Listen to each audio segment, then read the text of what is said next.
이 빛과 소금에 대해서는 불신자들도 많이 정화시키고 막고 또 세상을 정화시키고 윤리적으로 도덕적으로 모범을 보이는 교회가 되어야 된다, 이렇게 초점을 맞추고 있습니다.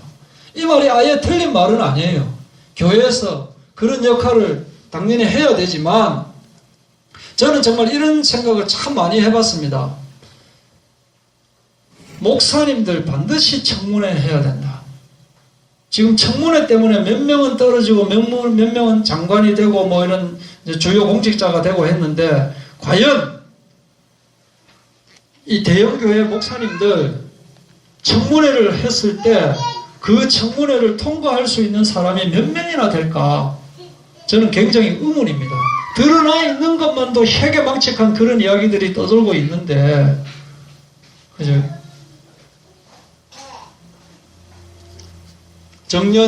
목사 정년 마치고 나서 몇십억, 몇백억을 해외에다가 그렇게, 저금해 놓고 그것을 야금야금 빼면서 그렇게 살아가고 있는 목사들도 지금 많이 있다고 합니다.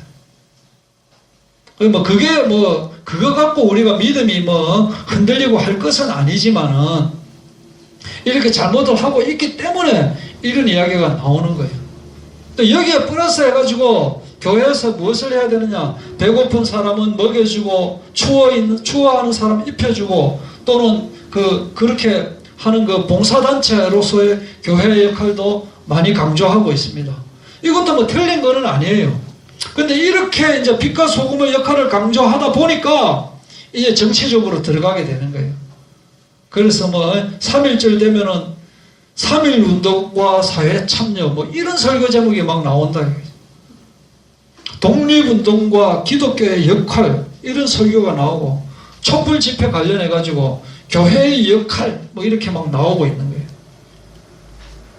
그러면서 사람들이 안보하고 정치하고 구분하지 못하고, 교회는 정치적으로 중립에 서야 되지 않느냐라고 하면서 안보도 내팽개지는 그런 교회를 만들려고 하지는 않나, 또는 태극기 단다고 이상한 사람으로 여기고, 그런 이상한 시대가 되어버렸다 이거예요. 북한에서는 지금 핵폭탄으로 지금 위협하고 있는데, 그 이야기 한다고 정치적으로 보수니 좌경이니 그렇게 사람을 나누고 있는 거예요. 또 어떤 데는 보면은 교회를 설립하면서 지역 주민들한테 우리가 어떤 교회로서의 역할을 할까요? 우리 교회가 지역 주민을 위해서 무엇을 할까요? 라고 하면서 도대체 목사님인지 복지사업가인지 구분도 안 되는 또 그렇게 해야 또 교회가 설 수 있으니까, 그렇게 안 하면 교회 못 서도록 사람들이 시위하고 그러잖아요. 이제 그렇게 돼버린 거예요. 이런 것들이 틀린 것은 아니지만, 교회가 모범을 보이고 구제사업을 하고 지역사회로부터 긍정적인 여론을 이끌어내고 하는 것이 틀린 것은 아니지만, 그게 그 목사님의 업적이 되고 그 교회의 실적이 되고 그것 가지고 방송, 신문에 크게 보도되고 하는 것이 과연 맞느냐 하는 거예요. 이것이 교회의 그 기본적인 기능과 역할이 맞느냐 하는 거예요. 틀린 것은 아니지만 이것이 절대 다는 아니에요. 이것은 겨우 1% 정도밖에 해당되는 게 아니에요. 진정한 교회의 기능과 역할은 사회 정화도 아니고 복지 실천도 아니고, 학교는 학생들 공부 가르치는 곳이 학교입니다. 병원은 아픈 사람 치료하는 곳이 병원입니다. 교회는 뭐냐? 영혼을 구원하는 것이 교회의 역할이다. 하나님께서 교회를 세우신 가장 큰 이유는 바로 교회를 통하여서 지역과 세계를 복음화하는, 그것이 교회의 근본 목적이 되는 것입니다. 복음으로 이 세상을 구원하는 유일한 기관은 바로 교회밖에 없습니다. 그래서 하나님은 교회를 택하셔서 이 일을 매진하도록 하였습니다. 교회가 이 사회에서 복지 사업을 하고 구제 활동을 하고 약한 자를 도와주고 이렇게 하는 것은 그 본연의 임무는 아니다. 본연의 임무는 신자의 모습도 마찬가지입니다. 저 사람 독실한 신자다. 잘 믿는다. 왜 잘 믿는데? 불쌍한 사람 많이 도와주고 정말 착하게 청렴결백하게 이 사회 정의를 위해서 살아가고 있다. 솔선수범하고 있다. 그게 신자의 본 모습이 아닌 거예요. 여기 5장 16절에 나오는 착한 행실, 착한 행실이라고 나오죠. 착한 행실. 이 착한 행실이라고 하는 것은 세상에서 말하고 있는 착한 행위, 그것을 말하는 것이 아니다. 이거예요. 소금이 옛날에 이제 냉장고가 없던 그런 시절에 소금이 방부제 역할을 했죠. 소금을 뿌리면은 빨리 음식이 상하지 않고 그렇게 하니까, 그래서 이 부패 방지의 역할을 하다 보니까 교회에서 소금의 역할을 부패 방지의 뜻으로 이해하면은 그게 정확한 것이 아니다 이거예요. 빛에 대해서도 자기의 몸을 희생해 가면서 세상을 밝히는 그 촛불과 같은 존재, 그걸 가지고 교회의 기능인 것처럼 그렇게 말을 하면은 곤란하다 이거예요. 틀렸다기보다는 꼭 맞는 해석이 아니다 이겁니다. 13절에 보시면은 너희는 세상의 소금이니 소금이 만일 그 맛을 잃으면 무엇으로 짜게 하리요. 소금은 소금이 가지고 있는 맛이 있다는 거예요. 소금만이 낼 수 있는 그 맛을 가지고 있다 이겁니다. 14절에 보면 너희는 세상의 빛이라 산 위에 있는 동네가 숨겨지지 못할 것이요. 빛이기 때문에 숨길 수가 없다 이거예요. 15절 모든 사람에게 비치느니라. 16절 이같이 너희 빛이 사람 앞에 비치게 하여 그들로 너희 착한 행실을 보고 하늘에 계신 너희 아버지께 영광을 돌리게 하라. 즉 빛을 비추어서 세상을 밝게 하라 그 말이 아닙니다. 너희는 빛이기 때문에 저절로 세상에서 빛이 나게 되어 있다 이거예요. 저절로 드러나는 존재다 하는 말입니다. 너희는 세상이 부패되지 않도록 소금처럼 막아야 된다 그 말이 아닙니다. 너희는 세상이 어두워지지 않도록 빛을 비추어야 한다 그 말이 아니다니까요. 소금이니까 당연히 소금 맛이 나야 되고 빛이니까 당연히 빛이 나게 되어 있다 그 말입니다. 애써서 만나게 하고 애써서 비추라는 그 말이 아니다 이거예요. 빛과 소금에 대해서 조금 더 보겠습니다. 빛 하면 어디 나옵니까? 창세기 1장 1절부터 이래보면은 태초에 하나님이 천지를 창조하시니라. 이때 아주 땅이 혼돈하고 공허해가지고 흑암이 깊을 때 하나님이 이르시되 빛이 있으라 하시니 빛이 있었고, 이 빛, 창조 질서의 빛, 이것이 바로 하나님의 빛이다. 빛이 하나님이 보시기에 좋았더라. 이때는 아직까지 해와 달을 만드시기 전에 하나님께서 빛을 만드신 것입니다. 구약에서 보면은 여호와는 나의 빛이요 이렇게 말씀이 나오죠. 여호와는 나의 빛이요. 하나님께서는 빛이신 거예요. 요한일서 1장 5절에도 우리가 그에게서 듣고 너희에게 전하는 소식은 이것이니 곧 하나님은 빛이시라. 어둠이 조금도 없으시다는 것이다. 이 빛을 말하는 것입니다. 또 주의 말씀은 내 발의 등이요 내 길의 빛이니이다. 이렇게 비추시는 그 중심이 된다 이 말이에요. 중심이 된다. 그리고 또 빛이 어디에 나오느냐? 바로 예수님에 대해서 빛이라고 말씀을 하고 있습니다. 요한복음 1장 4절부터 보시면 1절에 보시면 태초에 말씀이 계시니라. 이 말씀이 하나님과 함께 계셨으니 이 말씀은 곧 하나님이시라. 태초에 하나님이 계셨는데 이 하나님이 바로 말씀이고 말씀이 바로 예수님이다 이 말이에요. 그 안에 생명이 있었으니 이 생명은 사람들이 빛이다. 빛이 어둠에 비추었는데 어둠이 깨닫지 못하더라. 빛이 이 세상에 왔는데 이 세상이 깨닫지 못하는 거예요. 예수님이 오셨는데 세상 사람들이 알아보지를 못하는 거예요. 참빛 곧 세상에 와서 각 사람에게 비치는 빛이 있었나니. 이 빛을 말하는 것입니다. 예수님이 이 세상에 오실 때 빛으로 오신 것입니다. 예수님이 직접 말씀하셨습니다. 예수께서 또 말씀하여 이르시되 나는 세상의 빛이니 나를 따르는 자는 어둠에 다니지 아니하고 생명의 빛을 얻으리라. 직접 말씀하셨습니다. 요한복음 12장 46절에 나는 빛으로 세상에 왔나니 물은 나를 믿는 자로 어둠에 거하지 않게 하려 함이로라. 그래서 사도행전 9장 또 22장에 예수님이 직접 바울에게 나타났잖아요. 나타났을 때 빛이 너무 강해가지고 사람들이 아무것도 보지를 못했어요. 그때 이름은 사울이었는데 눈이 완전히 그냥 어두워져 버렸잖아요. 그 정도로 강한 빛을 가지고 계신 분이시다. 그리고 또 빛이 뭐냐? 하나님의 자녀에게 빛이라고 말을 하고 있습니다. 왜냐? 예수님이 내 안에 들어왔으니 내가 빛이 될 수 있는 거예요. 마태복음 5장 14절에 너희는 세상의 빛이라 산 위에 있는 동네가 숨겨지지 못할 것이요. 빛인 거예요. 빛을 비추고 있는 거라니까요.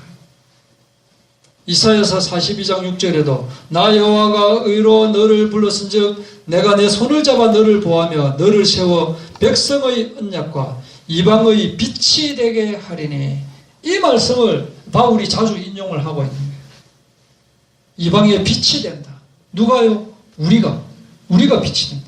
왜냐? 예수님이 빛이신 예수님이 내 안에 있기 때문에 내가 빛을 비출 수가 있다. 에베소서 5장 8절 너희가 전에는 어둠이더니 이제는 주 안에서 빛이라 빛의 자녀들처럼 행하라. 이렇게 예수님을 마음의 주인으로 모셨기 때문에 빛이 날 수밖에 없는 것입니다. 또 빛에 대해서 이야기를 했고 또 소금에 대해서 보겠습니다. 5장 13절에 너희는 세상의 소금이니 소금이 만일 그 맛을 잃으면 무엇으로 짜게 하리요. 골로새서 4장 6절에도 너희 말을 항상 은혜 가운데서 소금으로 맛을 냄과 같이 하라. 이 소금 이야기는 굉장히 중요하기 때문에 오후 때 소금 언약이라는 제목으로 따로 말씀을 계속 진행하겠습니다. 하여간 빛은 뭐냐? 빛은 겨자씨처럼 확 드러나는 거예요. 외형적이고 남성적이고 외적인 전도 활동을 말하는 거예요. 그래서 막 확성기 틀고 막 집회하고 막 그렇게 해서 나타내는 것이고, 소금은 뭐냐? 누룩처럼 내면적이고 여성적이고 내적인 전도 활동, 다락방 운동같이 이렇게 마른 땅에 서서히 물이 스며드는 것처럼 그걸 말하는 거예요. 그런데 이것으로 이해하면 50%도 안 된다 이겁니다. 마태복음 5장 16절에 이같이 너희 빛이 사람 앞에 비치게 하여 그들로 너희 착한 행실을 보고 하늘에 계신 너희 아버지께 영광을 돌리게 하라 하고 말하고 있습니다. 이렇게 소금이 맛을 내고, 우리가 소금처럼 맛을 내고, 그죠? 또 빛을 비치게 하는 그것을 착한 행실이라고 말을 하고 있습니다. 그런데 이렇게 착한 행실을 하면, 세상에서 착한 행실을 하면 사람들이 좋아해야 됩니까? 싫어해야 됩니까? 착한 행실을 하면 좋아해야 되는데, 예수님이 말씀하시기를 세상이 너희를 미워하면 너희보다 먼저 나를 미워한 줄 알라. 너희가 세상에 속하였으면 세상이 자기 것을 사랑할 것이나 너희는 세상에 속한 자가 아니기 때문에, 내가 너희를 세상에서 택하였기 때문에 세상이 너희를 미워하느니라 하고 있습니다. 세상이 우리를 좋아합니까? 미워합니까?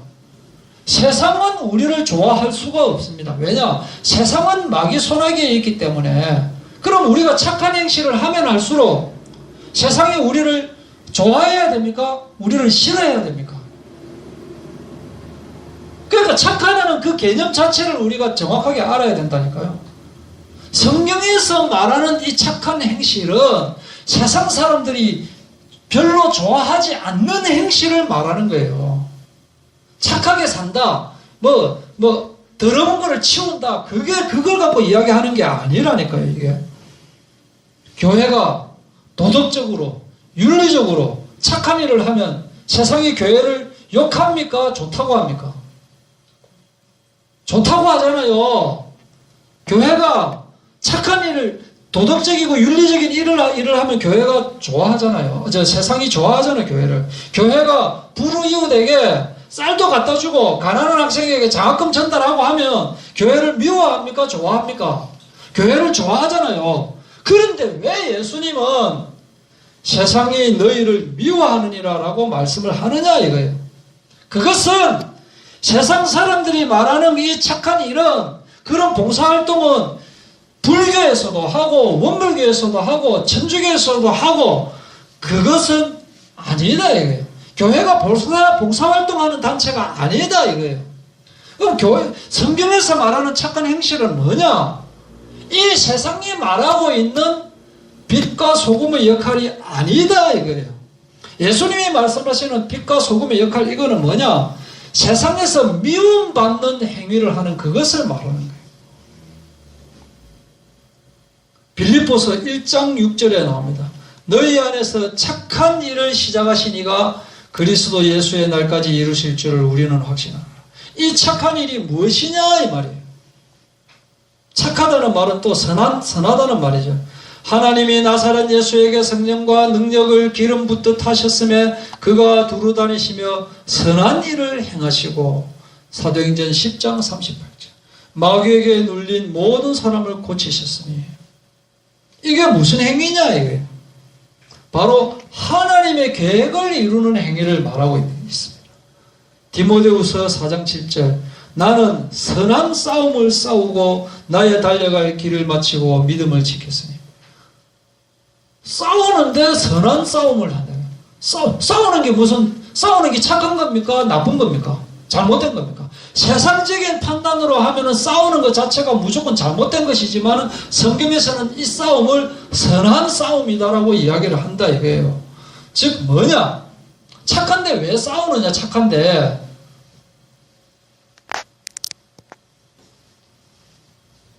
왜 싸우느냐?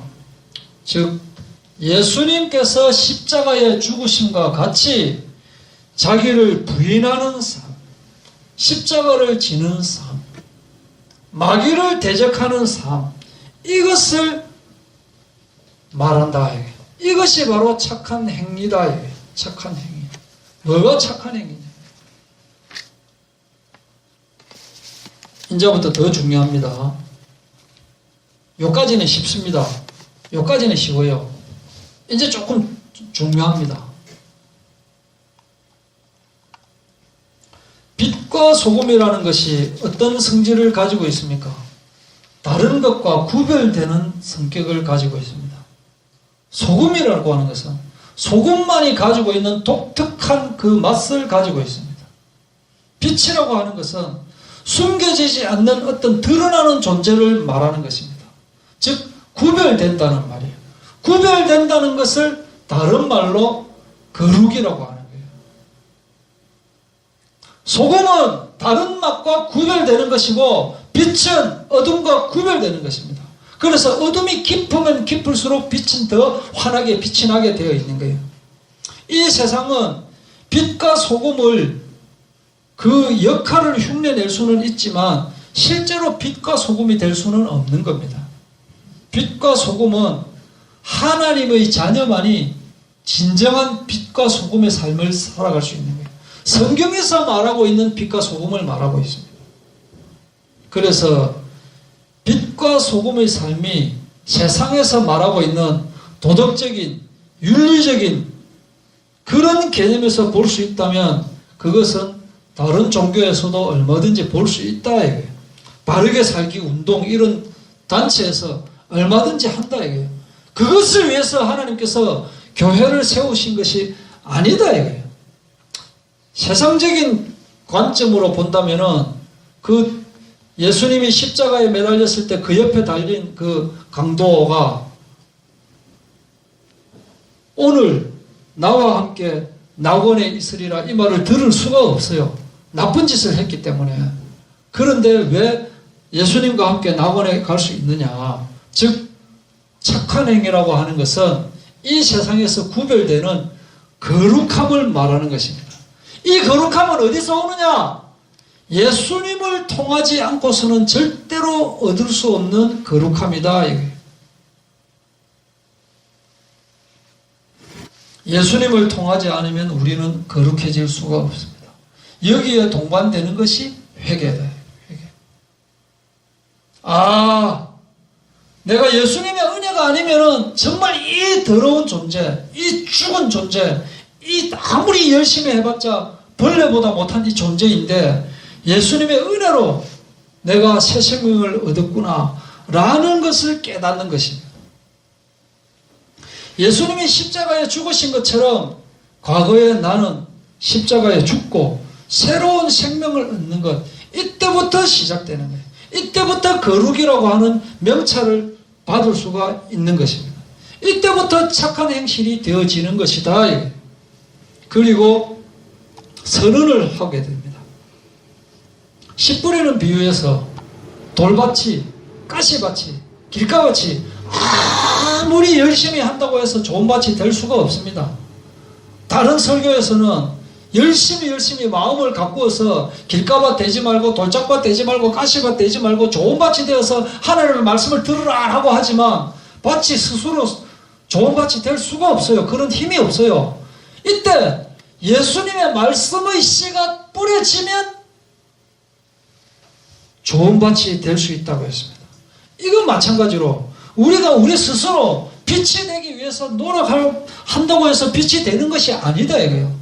자꾸 교회에서 설교할 때 빛이 되기 위해서 노력해라, 소금이 되기 위해서 노력해라, 이 세상에서 빛이 되라, 소금이 되라라고 하는데 스스로 될 수가 없어요. 이게 너희는 세상의 빛이다, 너희는 세상의 소금이다. 이 말은 예수님께서 우리 삶 속에 들어와서 소금의 삶을 살아갈 수 있도록, 빛으로서의 삶을 살아갈 수 있도록 그렇게 인도하여 주신다라고 하는 언약인 것입니다. 언약이에요. 언약.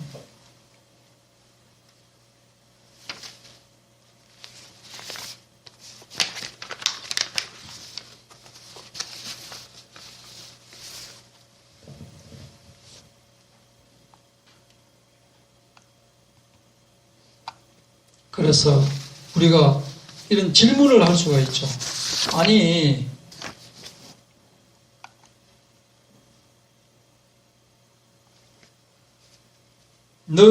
너희는 세상의 빛이라고 하지 않았느냐?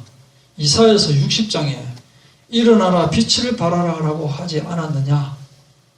라는 질문을 할 수 있는데 예수님을 통하지 않으면 행하고 있는 모든 행실은 착한 행실이 아닌 악한 행실이 되어지는 거예요. 아주 도덕적인 악한 행실을 하는 것이라니까요. 영적으로 판단을 해야 돼요. 예수님을 알고 예수님을 영접하고 예수님 안에서 예수님이 주인된 삶을 살아가는 것, 예수님의 생명 속에서 일하는 것, 그 모든 것이 착한 행실이고 그것이 아닌 예수님이 주인되지 않는 삶, 예수님의 생명이 없는 삶, 이것은 무엇이냐? 악한 행위가 된다는 거예요. 세상적인 판단으로 보면 안 되는 거예요. 그래서 예수님이 주인이냐 예수님이 주인이 아니냐가 착한 행실이냐 악한 행실이냐 그것을 판단하는 기준이 되어지는 거예요. 세상 의미하고는 다른 겁니다. 아무리 좋은 일을 해도 예수님이 없으면 악한 행위인 거예요. 나는 포도나무여 너희는 가지니, 포도나무에 가지가 붙어 있어야 열매를 맺을 수가 있는 겁니다. 가지에서 톡 떨어져 나오면 뿌리에서부터 양분을 흡수할 수가 없는 거예요. 열매를 맺을 수도 없어요. 그런데도 예수님 없이 열매를 맺고 있어요.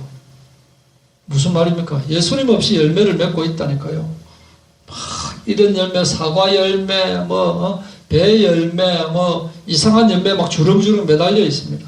자기 열심으로 스스로 열심히 해가지고 막 사다 가지고 붙잡아 놓는 거예요. 이게. 예수님 없이.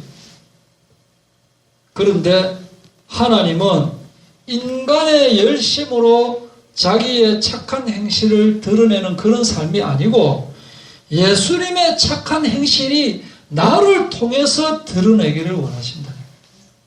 즉 일어나라 빛을 발하라 할 때 성경을 보시면 이사야서 60장에 나오는데 그거 보시면 이사야서 59장에도 또 이사야서 60장 뒤편 61장에도 보시면은 그 빛의 주체가 뭐냐? 하나님을 말하고 있는 거예요. 지금 말하면 예수님을 말하고 있다니까요. 일어나 빛을 발하라 할 때 그 너희는 빛이다 이 말이 너희는 예수님의 빛을 가진 존재다 그 말이에요. 그런데 그거 빼고 자기 열심으로 자기가 주체가 돼가지고 자기가 하고 있는 것처럼 그렇게 해버리면 그것은 열심히 최선을 다해서 잘하는 마귀의 일을 하는 것이라.